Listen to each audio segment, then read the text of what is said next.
said Rosie. Gran wouldn't say what that song was either. No, she wouldn't.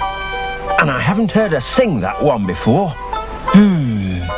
Said Rosie. And said Robin. And said Robin and Rosie, both together. Hello, Fury. Hello. Have you got anything for him to eat? Oh, crumbs, no. I should have got him a carrot. Oh, wait a minute. I think I've got a sweet in my pocket. Yes. Ugh. It's all covered with fluff. Oh, Fury won't mind. He eats them with the paper on sometimes. Laughed Robin. Oh, yes. Here you are then, Fury. That's it. Do you know, Fury, she half whispered to him, do you know that some of the grown-ups have a secret? I think he does, Rosie. Robin laughed. What shall we do, eh? Shall we go and ask Mr. Ship about it? He says we should. Oh, right, we will. You're a good donkey. Said Fury, and off went Robin and Rosie to find Mr. Ship. Hello, Mr. Ship. Hello. Hello, my dears. Are you there, Mr. Ship? Yes, I'm here. Oh, good. Come on, Rosie. Oh, Robin, not there. He's over there. Oh, yes. I thought you meant here in the boat, Mr. Ship. No. I'm here up this ladder. What are you doing? Well, I'm a-coming down the ladder, said Mr. Ship, puffing and blowing as he climbed carefully down the big ladder. There. Well now, and what? Oh, Mr. Ship, what have you done? Oh, Mr. Ship, are you all right? Done? All right? Well, of course I'm all right. But your eye. My eye? Oh, bless my barnacles. I'd forgotten to take it off, laughed the old sailor. But what is it? Asked Robin. Well, it's my pirate's eye patch. But you're not a pirate, Mr. Ship. Well, no, but I will be at the concert. The concert? What concert? Why, the first birthday concert. First birthday, Mr. Ship? Said Rosie. Who's 1 year old? Asked Robin. Oh, why, bless you. It's 1 year since you moved into the Bucket and Spade guest house, and we're having a concert instead of a birthday party. Gosh, said Rosie. That's what Gran was singing that song for. Huh? She said it was what she was going to sing at the concert. Oh, yes. And Dad said that he wanted the top hat for the concert. Yes. And didn't they tell you? I bet they were going to surprise us, said Rosie. Yeah, I bet they were. Well, laughed Mr. Ship. And now you can surprise them. What? How do you mean, Mr. Ship? Asked Robin. Well, I mean, you could do something for the concert. Oh, yes. We could do some ballet dancing.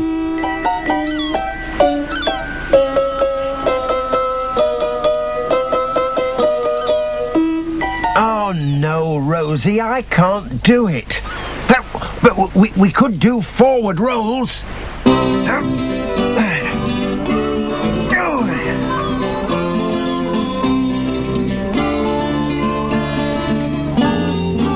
Oh, no, Robin, I'm no good at those. Here, what about a song, then? Said Robin and Rosie, both together. But then Rosie said, Hey, I know. What about that poem? Oh, well now, a poem would be good, said Mr. Ship. And Robin said, what poem? The one about the puffin. You know, there once was a puffin. Oh, yes, just the shape of a muffin. Yes, that's a good one. Well, there you are, then. Oh, great! Well, said the old sailor, a puffin is a little fat bird with a funny beak. So I suppose I could make a puffin's beak for you. Oh, smashing, said Robin. I think Rosie should be the puffin, 'cause it was her idea. Hear, hear, said Mr. Ship. And very nice of you to think of it, Robin. Oh, gosh, thanks, Robin, said Rosie. And you could be the fishes in the poem. Oh, yes, great. Well, I suppose we'd better go and practice. When is the concert, Mr. Ship? Why, it's next week. I'm turning my old shed here into a theatre. Oh, great, said Robin and Rosie both together. And just then, Mrs. Cockle came into the boatyard. Hello, Mr. Ship. Oh, morning, Mrs. Cockle. Hello, Mummy. Hello, you two. Lunch is nearly ready, so you'd better come in and have a wash. All right, Mummy. Did you have any luck with the tea chest, Mr. Ship? Oh, I did indeed, my dear. I found a beauty at the back of the shed here. Now, hang on a minute. What's a tea chest, Mummy? Oh, it's a kind of wooden box. What's it for, Mum? Well, it's for, Oh, I know. I bet it's for the concert. Oh, you know about the concert. Mr. Ship told us, and we're going to be in it. Oh, are you? And what are you going to do? Ha ha, said Rosie. And we're not telling, said Robin. Oh, well, in that case, said Mrs. Cockle as Mr. Ship came back with the box. In that case, I'm not telling what the tea chest is for. We'll just have to wait and see next week, said Robin and Rosie both together, and they all went in for lunch.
Cockleshell Bay is a town near the sea, with sunshine and seagulls that screech.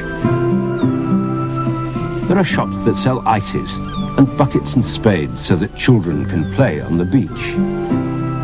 There are white painted houses along the seafront where folk come for a quiet holiday, where the sky is bright, the winds are light, and two children stay. So meet Robin and Rosie of Cockleshell Bay. Okay, well, if I hold this, dear, could you open the door? Right, okay. Lift your end, Chris. That's it. Just a minute, I'll get it round this corner.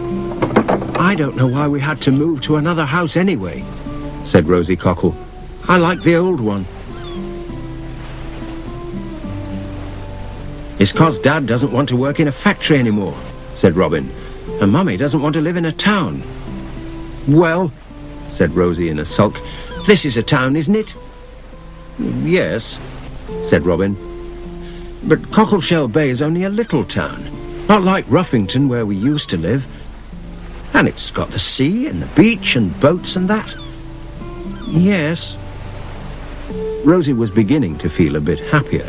She'd been so fed up about leaving her old house that she'd forgotten all about the things she did like in Cockleshell Bay. And just then, their dad came out of the house, carrying lots of bits of paper. Will one of you lift the lid off the dustbin for me? They both said, "I will," together. "I want to do it," said Robin. "Well, I was here first," shouted Rosie. "Let go! No!"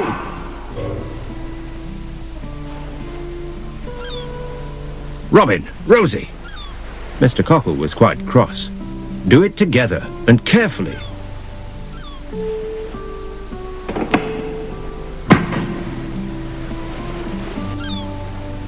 "Thank you. Silly pair." "Daddy," said Rosie. "Yes, Rosie?" "Can we help move the furniture round?" "Oh, afraid not," said their father. "It's too heavy and you'll only get bumped into." "Well, can we go to the beach, Dad?" "I'm sorry, Robin, but you don't know the way yet, and I've too much to do here. You'll just have to be patient and play in the garden." And he went inside. "Well, I want to go to the beach," said Rosie. "Well, we can't," said Robin. Then Mrs. Cockle, their mother, came out, and she was carrying rubbish too. "Could one of you lift the lid off the bin for me?" she said. And they said, "We'll both do it." And they did. "Thank you," said their mother as she put the rubbish in. "Mum," said Robin. "Yes, Robin?" "Can we go down to the harbour and look at the boats?" "Oh, not on your own," said Mrs. Cockle. "You don't know the way, and I can't come. I've too much to do. You'll just have to be patient and play in the garden." And she went inside too. "Oh," said Rosie very crossly, "grown-ups are always too busy." "What shall we do now?" said Robin. "I don't know," said Rosie. But all at once, Rosie had an idea. "Let's be removal men," she said. "Oh, that's a good idea," said Robin. "Yes, let's."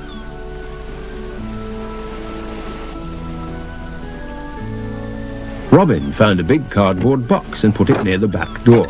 Then they started looking for things to remove. There were some plates, and Rosie put those in the box. And Robin found their welly boots and put those in too.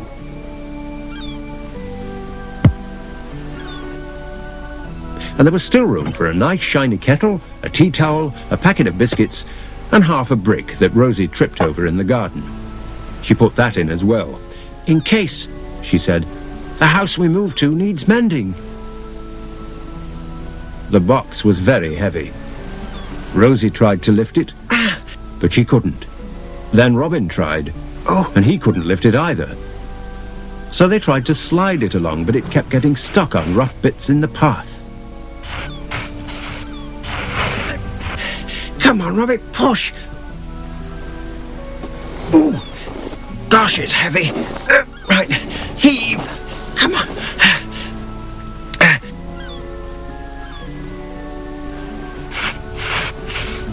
And Rosie was pulling and Robin was pushing when all at once the bit of cardboard that Rosie was pulling at tore.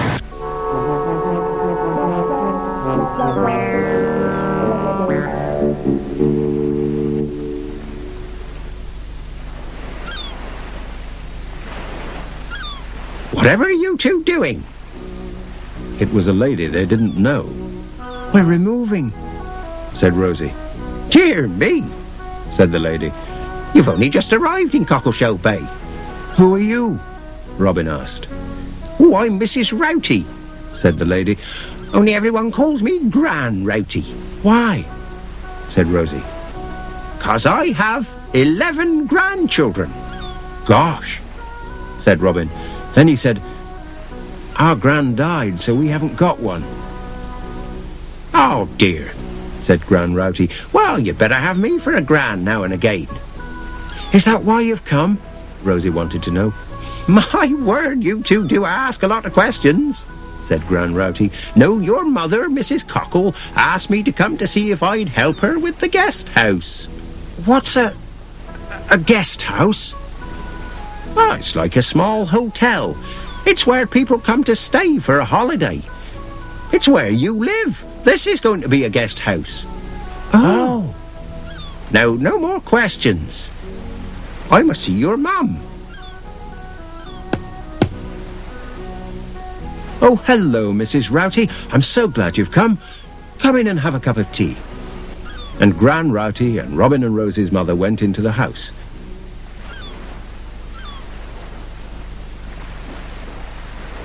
Oh, look, said Rosie all at once. It isn't another garden next to ours. It's a funny place.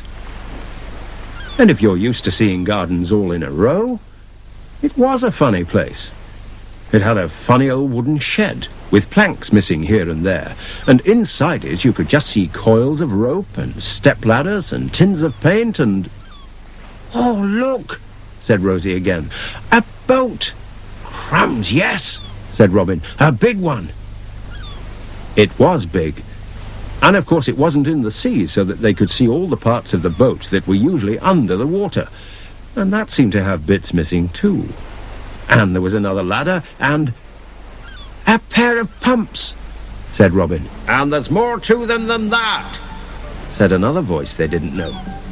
There's feet in those pumps, and legs on those feet, and meat on those legs. And at that, the pumps and feet and legs all came out from under the boat. And there was Mr. Ship. That's my name, said the man. Well, Mr. Shipham, really, but everyone calls me Mr. Ship. Like they call Mrs. Rowty Gran, said Rosie. Oh, been talking to Gran Rowty, have you? Why, she's an old friend of mine. Yes, that's right, Gran Rowty and Mr. Ship. And what's your name? Rosie Cockle, said Rosie. And yours? Robin Cockle, said Robin. Robin and Rosie Cockle, eh? said Mr. Ship. That's a good name for Cockleshell Bay folk. And when did you arrive? Today, said Robin and Rosie together. Oh, as long ago as that, said the old man. Well then, you're going to be busy finding out about us all, aren't you? About who all? said Rosie. Why, bless me barnacles, about all of us who already lives here. Robin was just going to say, yes, but who are they, when... Robin, Rosie, their mother called. Right, off you go home now, but next time I'll let you meet a friend of mine with big ears who likes carrots. All right? Oh, yes, please, said Robin and Rosie, both together. You're looking very cheerful, said Mrs. Cockle. Are you going to like living here? Oh, yes, said Robin and Rosie together. And they went in for lunch.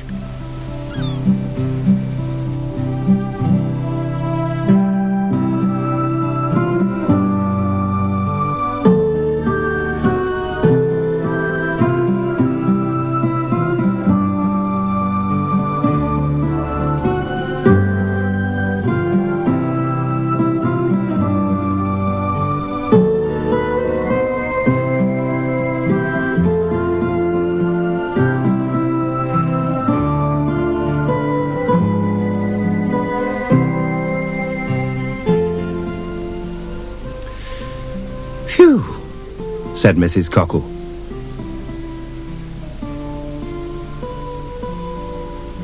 Phew, said Mr. Cockle. Phew, said Gran Rowty, and phew, said Robin and Rosie, both together. Well, that's all the furniture in its proper place, said Mr. Cockle. And I reckon we've earned a rest. Right, Mrs. Rowty? Oh, I'll say, Mr. Cockle. Even poor old Teddy looks worn out, Rosie. Said Rosie. I think he's asleep. And they all said, phew, again, once or twice. Then all at once, Robin said, Mummy? Yes, Robin? Now that we've properly removed, is this a guest home? A guest house? Well, and Helen Cockle laughed, not until we've made it look nicer than this. And we'll have to have people staying here on holiday, said Mr. Cockle. And you'll have to have a name for it, said Gran Rowty. That made Mr. Cockle sit up. Gosh, Helen, he said, I'd forgotten all about a name. So had I, said Mrs. Cockle. Well, all the other little hotels and that are called something. Place next door is called Pine Villa. How about calling our guest house High Tide because it's near the sea, said Christopher Cockle. But Mrs. Cockle didn't think that was a good idea. People might think it's so near the sea that the water comes into the house at high tide, she laughed. How about calling it the Anchor because it's near to the harbour where all the boats are? But Gran Rowty didn't think that was a good idea. There's a little hotel t'other side of the village that's already called the Anchor, she said. You'd have folk going to the wrong place. Oh dear, said Mrs. Cockle. Oh dear, said Mr. Cockle. Oh dear, said Robin and Rosie together. The three grown-ups laughed at that. You don't have to worry about it, said their mother. We'll think of something. Why don't you go into the garden and play while we get on in here? Oh, yes, said Robin and Rosie. What shall we do? Asked Rosie. Let's go and see if Mr. Ship's in his yard, said Robin, and Rosie agreed. Mr. Ship, called Robin. Mr. Ship! Hello, my dears, called Mr. Ship, but they couldn't see him. Hello, he called again. Perhaps he's under his boat again, said Rosie.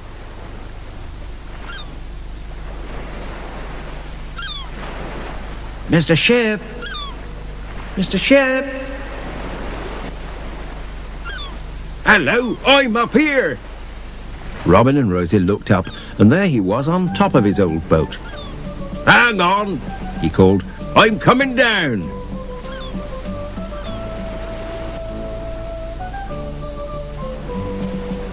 Were you going to sail it round the world today, Mr. Shipham? Asked Robin. Well, not before lunch, smiled the old man.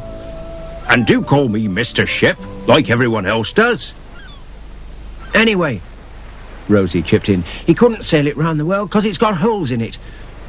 Well, he could have mended it, said Robin. No, he couldn't. Yes, he could. No, no, no, said Mr. Ship.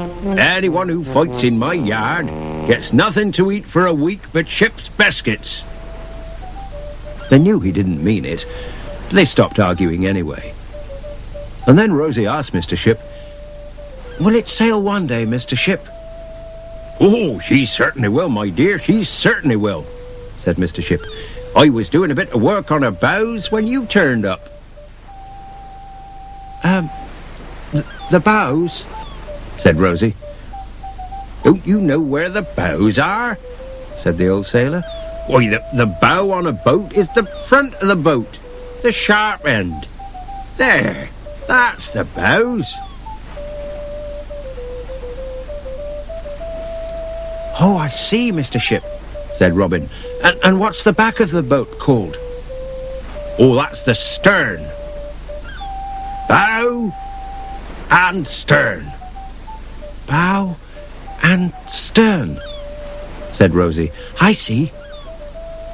Then, bless my barnacles, said Mr. Ship. I'm forgetting my promise. What's that, Mr. Ship? Well, last time I saw you, I said I'd introduce you to a friend of mine with long ears who eats carrots. Oh, said Robin and Rosie, both together again. And he lives in a sort of house over here. The sort of house was a little shed with a funny door in two halves. The top of the door was open, and the bottom half was closed. Fury, called Mr. Ship. Come on, Fury. Who's Fury? Asked Robin. Oh, you'll see. Fury, come on. There was a sort of blowing and rustling from the back of the shed, and then a big, gentle, hairy face was poked out of the open half of the door. A horse, said Rosie. A donkey, said Mr. Ship. A donkey called Fury. He doesn't look like a fury, said Robin. "Ha! You don't behave like your Fury either," said Mr. Ship. "I think he was called that as a little joke because he's so gentle. You just try stroking his nose."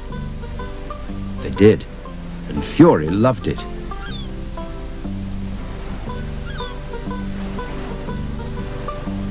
"Is he your donkey, Mr. Ship?" asked Rosie. No, he just lives in my yard. He belongs to a man called Arthur Fingal, and he gives rides to the children on the beach. And I don't know why he isn't there today. But I know someone who's going to be on the beach this afternoon." "Oh," said Rosie. "Who?" "Well, if it's all right with your mum and dad, you are, 'cause I'm going to take you." "Whoa!" said Robin and Rosie both together. "And," said the old man, "I've got something here that you need to have with you on the beach."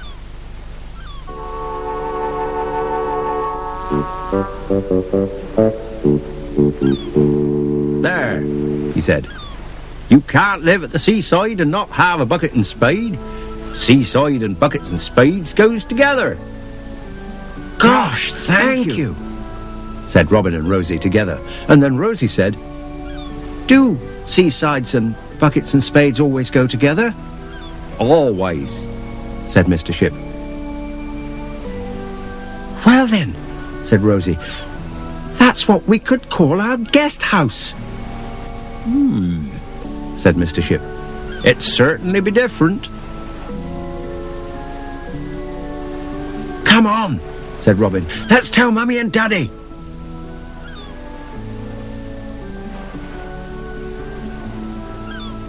They got to the back door in a rush, just as Mr. and Mrs. Cockle were coming to look for them. "Mummy, we've seen a donkey called Fury. And Mr. Ship's boat's going to sail around the world, and he's going to take us to the beach. And he's given us a bucket and spade each. And that's what we could call our guest house. The bucket and spade." "The bucket and spade," said Mr. and Mrs. Cockle, both together. "What a nice idea." "Shall we?" said Mrs. Cockle. "Yes," said Mrs. Cockle and Mr. Cockle and Robin and Rosie all together. And they all went and had their lunch in the bucket and spade guest house.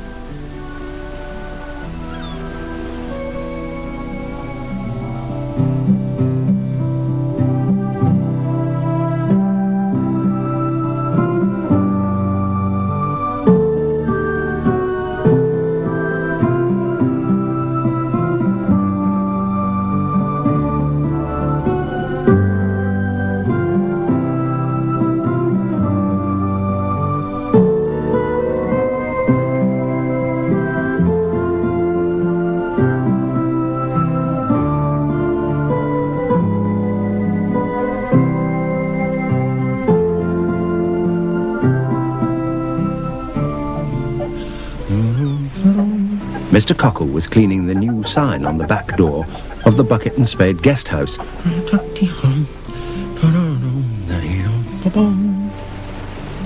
"Robin, Rosie, come on quick, but be quiet." The two of them came tumbling out, not all that quietly, but quietly enough for them. "What is it, Daddy?" asked Rosie. "We've got a visitor."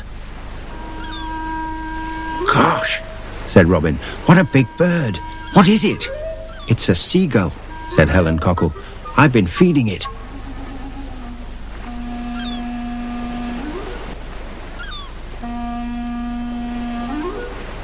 "Mummy," said Rosie, "there's something funny about its wing." "Oh, you're right, it must have broken it sometime." "Poor thing," said Rosie. "It's very tame," she said. But just as she said it, the seagull squawked. It made a jump, and Robin thought that was very funny. "Don't you laugh, you're silly," said Rosie. "Well," said Robin, "you're a scaredy cat." "I am not." "That's enough, you two," said Mrs. Cockle. "You're never happy unless you're squabbling," It wasn't quite true, but it was true enough, and Robin and Rosie calmed down. "Well, I must get on with some work," said Mr. Cockle. "And so must I," said Mrs. Cockle.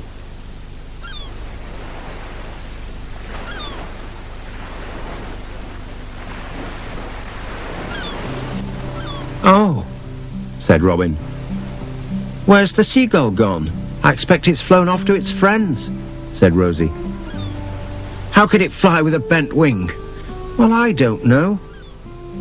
Maybe we could search for it." "Oh, we'll never find it." While they were thinking about what to do, Mr. Shipham came across from his boatyard just next door. "Hello, my dears," he said. "Your mum in, is she?" "Yes," said Rosie. "I'll tell her. Mummy, Mr. Ship's here." "Hello, Mr. Ship." "Oh, morning, Mrs. Cockle. I have to go down to the harbour to help a friend of mine. The engine on his boat's broken down.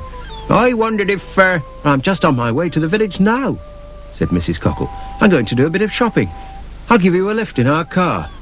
"Well, ain't I the lucky one?" said Mr. Ship. "Thank you." "Right, children," said Mrs. Cockle. "Daddy's upstairs painting the back bedroom. Don't go off anywhere without telling him." "Can we go in your yard, Mr. Ship?" asked Robin. "Well, yes," said Mr. Ship, "but don't mess about with any tools or paint, or I'll keel-haul the pair of you. Bye-bye." "Bye." And then Mr. Ship and their mother went off. "Bye, Mum. Bye, Mr. Ship." "I'll tell Dad where we're going," said Robin. "We're going into Mr. Ship's yard, Dad." "All right." "And I've got, 1, 2, 3, 4 biscuits." "You'll get fat," shouted Mr. Cockle. "Bye, then." "Bye.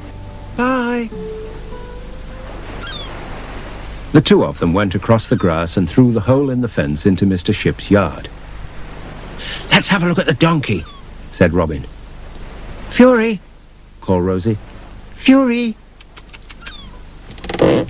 Mr. Fingle's donkey came from the back of its stall and pushed its great, gentle, hairy face at them to be stroked. "I think he's hungry," said Rosie. "He always is," said Robin. "Give him one of our biscuits." But Fury took 2. "Oh, we'd better keep the others in case we get hungry," said Robin, and Rosie agreed. They gave Fury a last pat and went to have a look at Mr. Ship's old boat.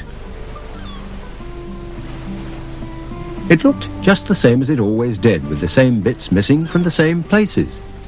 "Perhaps we could mend it for him," suggested Robin, but Rosie said, "Oh no, Mr. Ship said we're not to touch his tools." "All right then, let's build our own boat and sail that round the world." "Oh, yes!" Rosie thought that was a smashing idea, and they started to look around for things to build it from.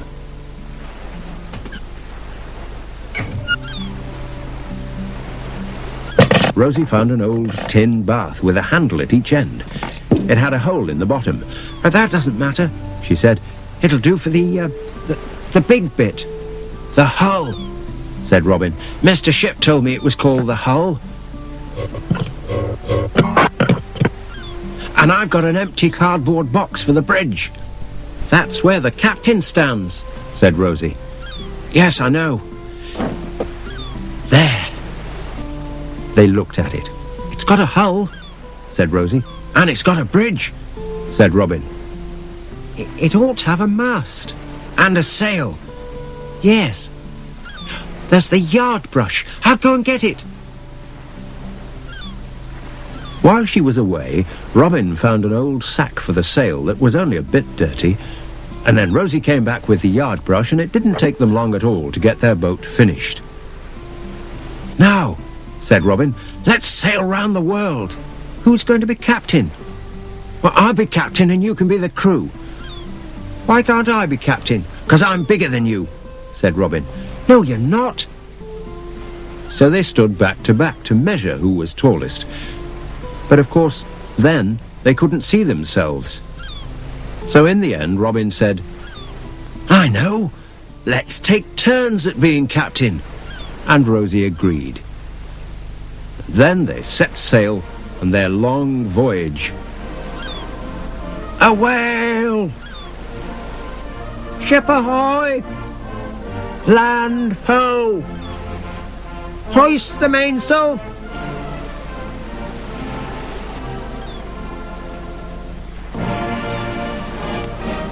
After a bit, they thought they must be about halfway round the world, so Rosie, who was being captain, said, "A desert island!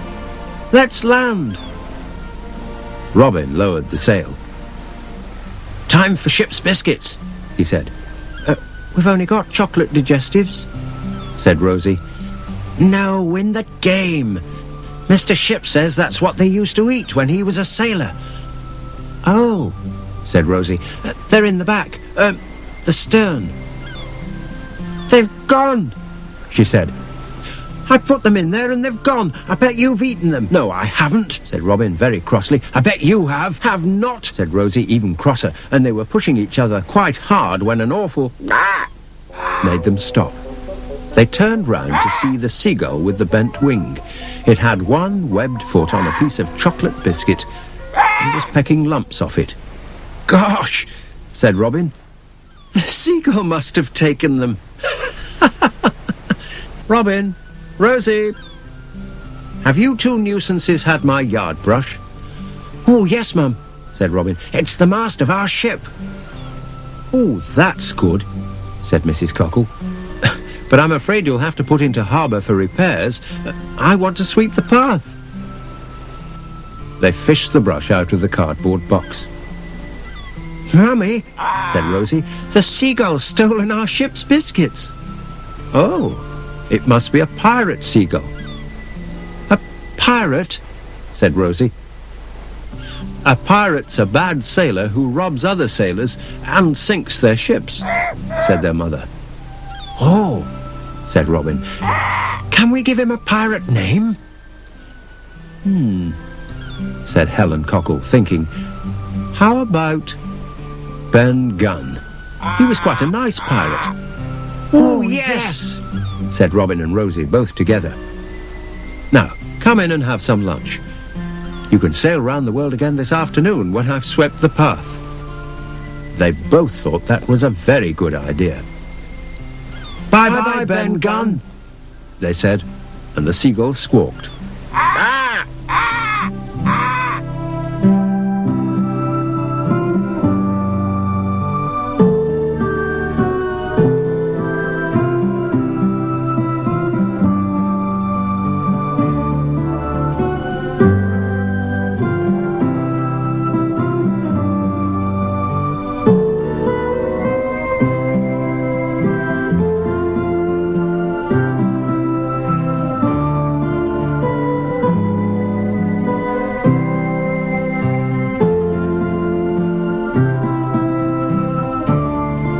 Ben Gunn, the old seagull with a bent wing, had been looking for scraps around the Cockle's dustbin.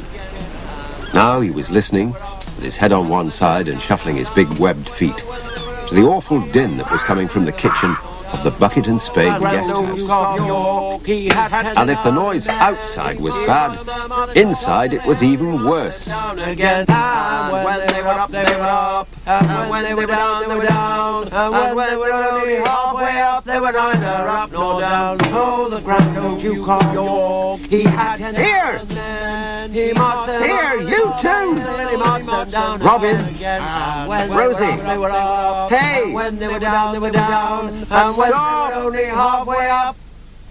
"Oh, hello. Did you want us?" I should think I did. I can't hear myself think. "And I can't hear myself talk," said Helen Cockle, their mother. "And I can't even hear myself shout," said their father, Christopher Cockle. "And I can't get any work done for the racket." "And neither can we," said Mrs. Cockle and Gran Rowty, both together.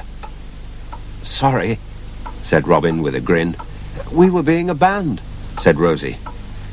"Well," said Mr. Cockle, "it was a good band." And I liked the tune, said Gran Rowty, what I could hear of it. "Oh, yes," agreed Mrs. Cockle. "Very nice. I only hope my lids are still in one piece. Oh, they are, said Robin. Oh, yes, said Rosie. Well, the cake tin's got a little bit of a dent in it. Well, that's all right, said their mother. But I think we'd all be able to get on with our jobs if you two went out. Ah, agreed Gran Rowty. That we would. And it's a nice day, chipped in their father, so you hop it and play. All right, said Robin. We'll go and see if Mr. Ship's in. See you later, said Rosie.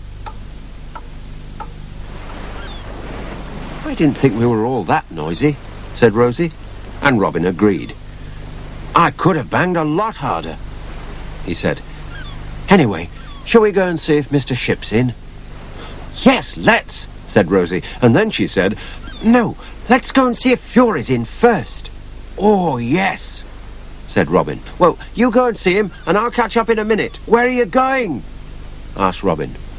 But Rosie was already on her way. You'll see, she called back at him. He muttered, and went across the garden towards the hole in the fence. Fury, the donkey, who was sometimes down on the beach giving rides to children on holiday, was having a day off and looking at the world over the top of his stable door. Hello, Fury, said Robin. Hello, old boy. And he stroked Fury's nose, which the donkey seemed to like an awful lot. I haven't got anything for you to eat today, Robin said to him. I should have got some bread from the kitchen.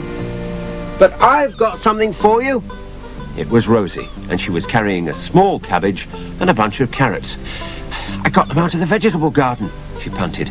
Mummy said it'd be all right. That's not fair. Robin was upset. You should have told me. I haven't got any now. Well, I thought of it, said Rosie. But you should have told me.